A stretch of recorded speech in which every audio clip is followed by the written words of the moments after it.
Olá, seja bem-vindo você que está entrando nesse canal agora.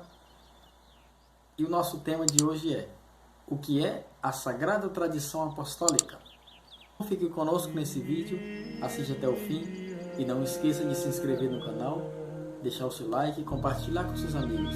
Vamos fazer a muitos conhecerem a doutrina da Igreja Católica. Esse vídeo ele está dividido em 4 partes. Responderei a 4 perguntas interessantes. O que é a Sagrada Tradição? Como se dava essa via oral? Por que essa forma de tradição oral? Como era dividido a catequese dos primeiros cristãos? E por último, provarei pela Bíblia como que a Sagrada Escritura nos remete à fonte oral da revelação. Eu indico 2 livros. O livro do professor Felipe Aquino, A Sagrada Tradição, e outro livro também, que na verdade é o primeiro volume de uma coleção de 10, de Daniel Rubens, que é um historiador francês, que escreveu toda a história da Igreja de Cristo em 10 volumes. Então, esses são os livros indicados. Sabemos que a Igreja Católica ela está em cima de um tripé, que é a tradição, as Sagradas Escrituras e o magistério. Então, hoje vamos falar disso. Diante de todos esses acontecimentos de hoje, a Lumen Gentium, Lumen Gentium, que é uma das constituições dogmáticas do Concílio Vaticano II, diz que essa igreja é sacramento universal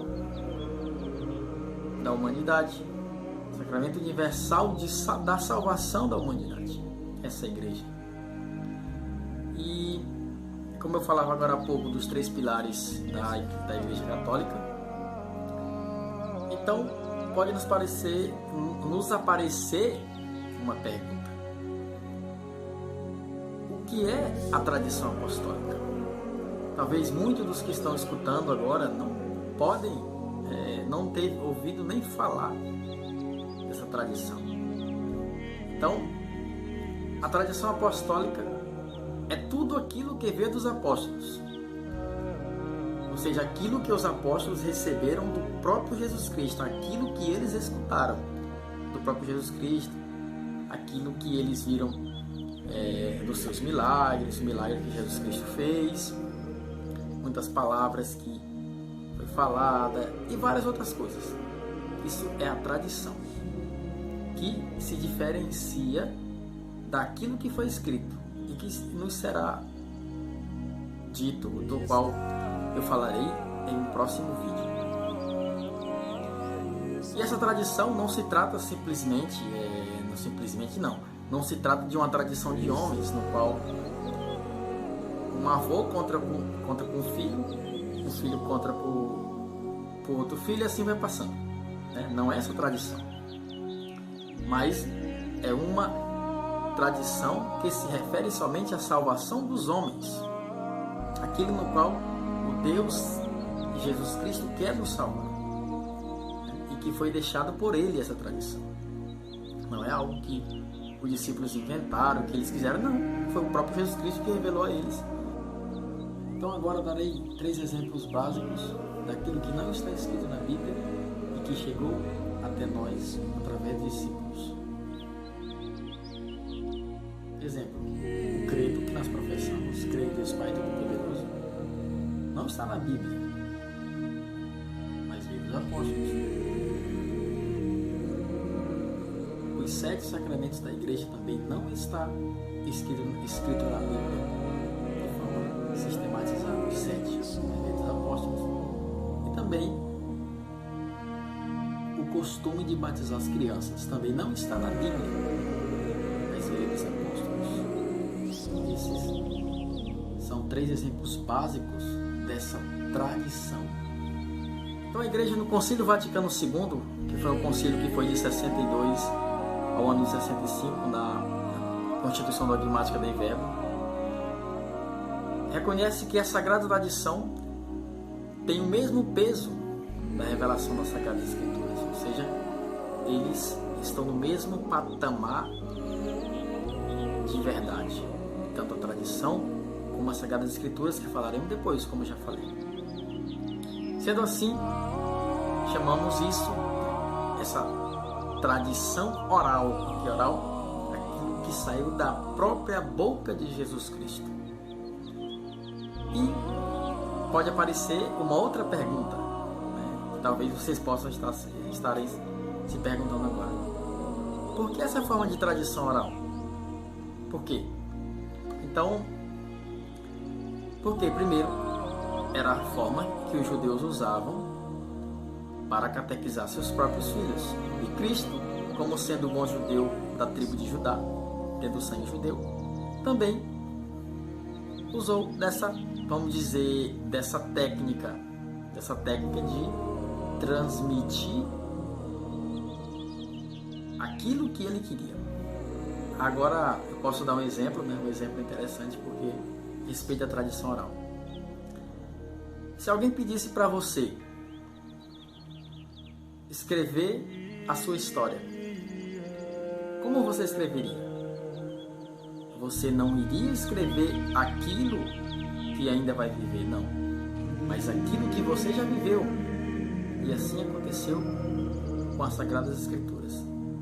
A Bíblia nasceu de uma tradição viva. Primeiro foi vivida, para depois ser escrita. Interessante agora, uma outra pergunta que possa surgir. Mas como se dava essa tradição oral? Então, para me basear, eu vou ler um trecho de um pedaço de um livro de um grande historiador da história da igreja, chamado Daniel Hobbes, em francês, no qual ele diz: falava de forma simples, que os mais iletrados podiam entender. As suas palavras tinham o bom perfume das coisas naturais, da terra trabalhada, da árvore cheia de frutos, da água batida pelo vento, das searas maduras sob o sol de julho. Mas nessas palavras pressentiam-se grandes mistérios e por vezes brilhavam de seus lábios expressões estranhas, impossíveis de serem analisadas e que atingiam em cheio o coração. Essas são palavras de Daniel Hobbes. Jesus falava no estilo oral da maneira judaica, como ele fazia isso através de jogos de paralelismo. Por exemplo, ele chegava em um lugar que se cultivava a uva. O que ele fazia? Ele falava dos vinhateiros, para que aquele povo pudesse entender de acordo com aquilo que eles viviam. Por isso que ele usava esse emprego de parábolas, porque era de uma forma ritmada, usava ritmo. A parábola das 10 virgens, né, no qual ele fala de 5 prudentes, de 5 prudentes. Podemos ver, muitas vezes, repetição para fixar o pensamento. Ele repetia muitas vezes. Então podemos olhar no Evangelho de Mateus, capítulo 7, versículo de 24 a 27. Quem quiser pode pegar a Bíblia e dar uma olhada. Então, os alunos dos rabinos, né, eles tinham uma máxima muito interessante que eles diziam: um bom discípulo é semelhante a uma cisterna que não pode deixar escapar uma só gota. Então os discípulos de Jesus Cristo queriam que os seus discípulos também não deixassem escapar nada daquilo que ele falou. Então era preciso, né, para que os discípulos pudessem memorizar, e aqueles que seguiam Cristo, o estilo ritmado. Por exemplo, o bom pastor, podemos ver a parábola do bom pastor, onde Jesus diz que é o bom pastor e as ovelhas são o seu rebanho.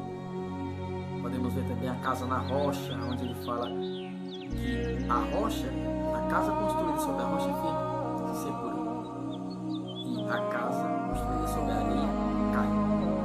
Então são imagens que Jesus Cristo nos mostrava, primeiro aos discípulos, de uma forma para que eles pudessem imaginar, e também para que os apóstolos não tivessem a dificuldade de transmitir a mensagem. É assim que nós podemos imaginar a primeira catequese, aquilo que São Paulo chamava de a tradição, em que o Atos dos Apóstolos, o Atos dos Apóstolos via essa tradição como a via do Senhor. Então agora nós vamos ver como era que se dividia a biografia de Cristo, que era dividida em 4 partes. Podemos ver, interessante. Primeiro, era a preparação para o ministério. Segundo, a ação na Galileia. Terceiro, o tempo de permanência na Judéia. A paixão e a ressurreição de Jesus Cristo.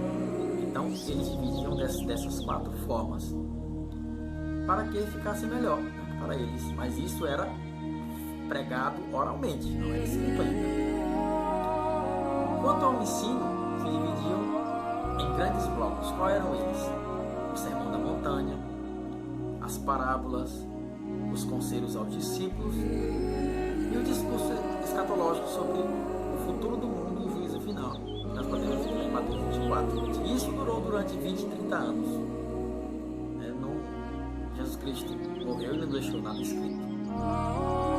E se passaram 30 anos para aparecer o primeiro escrito do Novo Testamento. Portanto, a Igreja Católica não seguia somente apenas pela Bíblia, mas também pela revelação oral que chegou até nós. E se não fosse essa tradição oral, será que existiria a Bíblia como a temos hoje? Se os homens primeiro não tivessem sentido aquilo na sua própria vida, como eles escreveriam?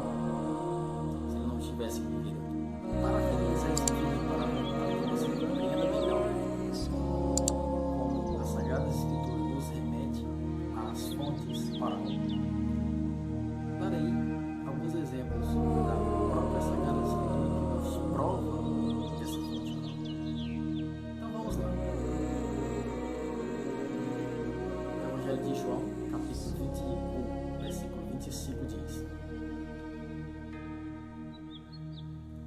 Há, porém, ainda muitas coisas que Jesus fez, e se cada uma das quais fosse escrita, cuido que nem ainda o mundo todo poderia conter os livros que se escrevessem. Ou seja, o mundo não caberia os livros se fosse escrito tudo que Jesus fez. Na segunda carta de Paulo aos Tessalonicenses 2,5 ele diz: Não vos lembrais das coisas que eu vos dizia quando ainda estava convosco? Podemos ir também em Tessalonicenses 2,15, onde Paulo diz: Então, irmãos, estai firmes e retendes as tradições que vos foram ensinadas, seja por palavra, seja por alguma carta nossa. Também na sua segunda carta a Timóteo 2,2 ele diz: E o que de mim, entre muitas testemunhas, ouviste, confiai a homens fiéis que sejam idôneos para também ensinarem os outros. Para terminar, João, no seu Evangelho, diz: Jesus, porém, operou também vários outros milagres na presença dos discípulos, que não estão escritos neste livro.